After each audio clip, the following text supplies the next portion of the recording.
Hey everyone, Phil here. Welcome back to Comic Card Talk, and today we're going to be talking about Miles Morales Spider-Man number 7. And let me just say that I love this comic, okay? I mean, if I've been reading up to the 7th issue, I just been loving it. So, basically what happens in this comic is that it's, well, like the caption says, a day in the life, or a day in the lives. I don't know if this is something that's happening in other Marvel comics or if it's just this one here. Maybe it's happening in maybe it's going to happen in a future issue of Miss Marvel or Champions or West Coast Avengers. I don't know, but I think the caption here is pretty apt because this is kind of like a day in the life of Miles Morales story. In fact, a lot of the issues of this series have been kind of like a day in the life, especially this one issue. I forget which number it was, but imagine Ferris Bueller's Day Off, but for Miles Morales.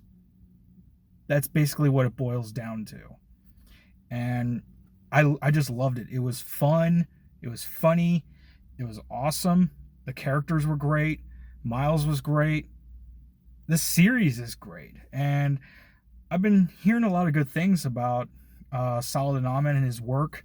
I mean, my first exposure was his Black Bolt series. Me and my buddy Dave, we both love, especially love how Saladin Ahmed basically gave Black Bolt a voice. Now, I don't know of too many other comics featuring Black Bolt where he was the narrator. If there are, please let me know. But Black Bolt, his Black Bolt series was probably the first to depict Black Bolt having his own voice, that didn't destroy anything. Like, he got a normal speaking voice, and we got to hear his own thoughts and what he was thinking.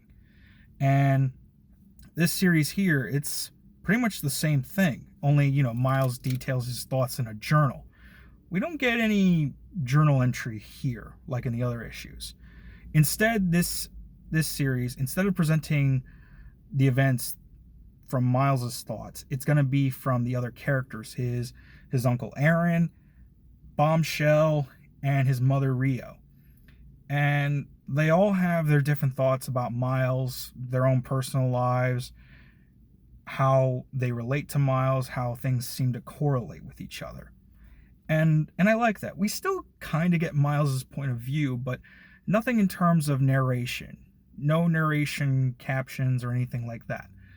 And I think this issue does that pretty well.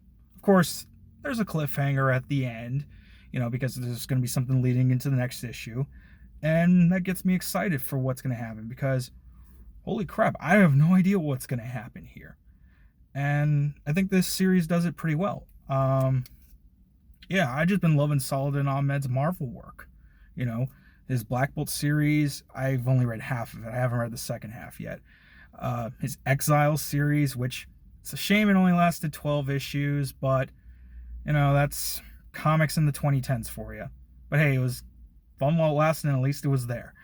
I haven't read his Quicksilver series, but I've been reading both Miles Morales Spider-Man and Magnificent Miss Marvel, and they're both great. So please keep up the good work, Mr. Ahmed.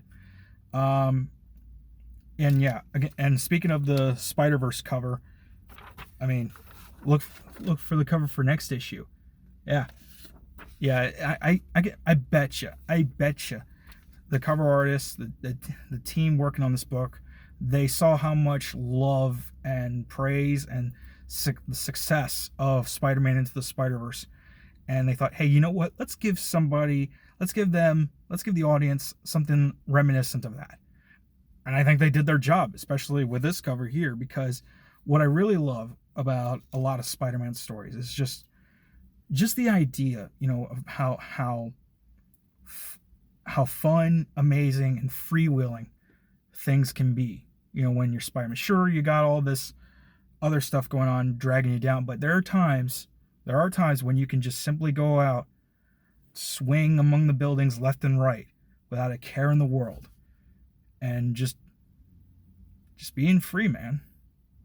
Being free and having fun, being amazing, spectacular, sensational, whatever, But But, and I've read a lot of Miles stories before. You know, I mean, I read part of the original Bendis run when it started out, and I like that, though. You know, the way that Bendis writes dialogue, it can get repetitive. So, and at some point, I just got tired, you know, and I needed a break. I needed a break, and I thought, and you know what, reading this, it's a perfect way to jump back in into the Miles, getting some miles on you. Okay. But yeah, I think this series has been really refreshing, you know. And I'm just looking forward to more. I've been enjoying it and just looking forward to more.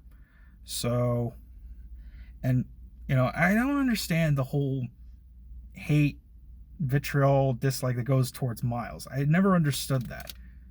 I really never did. You know, I'm not judging or anything like that, but it gets to a point where, well, yeah, what is the point? And, I mean, Miles is just a fictional character like any other.